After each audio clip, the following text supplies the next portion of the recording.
સર્વને મારા જય માતાજી। આપણે આજના આ વિડીયોમાં જાણીશું ગૌરી વ્રતની વ્રત કથા।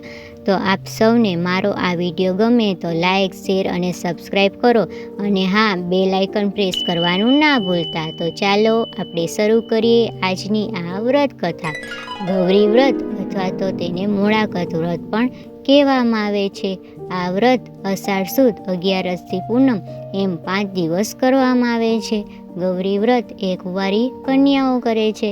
આ વ્રતના પ્રભાવથી કુંવારી કન્યાઓને ભવિષ્યમાં મનગમતા પતિની પ્રાપ્તિ થાય છે। અષાઢ સુદ પાંચમ એટલે કે અષાઢ માસની અંજવાળી પાંચમ।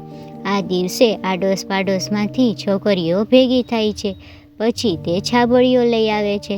પછી તેમાં ઘઉં લાવે, જવ લાવે, તુવેર લાવે, મગ લાવે, ચોખા લાવે, જાર લાવે ને તલ લાવે। આમ આ 7 પ્રકારના ધાન લાવે છે અને પછી તેના જુવારા વાવે છે। આમ 11 દિવસ સુધી તેમાં પાણી છાંટે ને 11મે દિવસે જુવારા તૈયાર થઈ જાય છે। વહેલી ઉઠીને નદીએ નાહવા જાય છે। ચાલતા ચાલતા રસ્તામાં ગીત ગાય છે, ગોરમાંનો વર કેસરીયો, નદીએ નાહવા જાય રે ગોરમાં, નદીઓના ડોળા પાણી સરોવર ઝીલવા જાય રે ગોરા।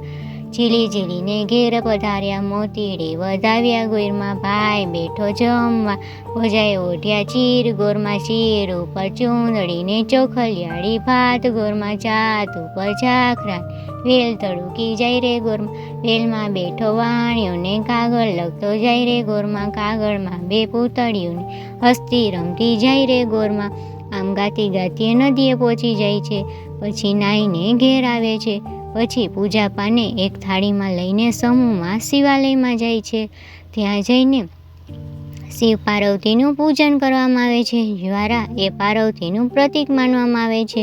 રૂની પૂણીને કંકુ વડે વચ્ચે વચ્ચે રંગીને તેમાં ગાંઠો વાળીને નાગલા તૈયાર કરે છે। તે નાગલા એ શિવજીનું પ્રતીક માનવામાં આવે છે। આ દિવસે મોળું એકટાણું કરવામાં આવે છે એટલે તેને મોળાકત પણ કહેવામાં આવે છે। આ વ્રત દરમિયાન મીઠું ખાવામાં આવતું નથી।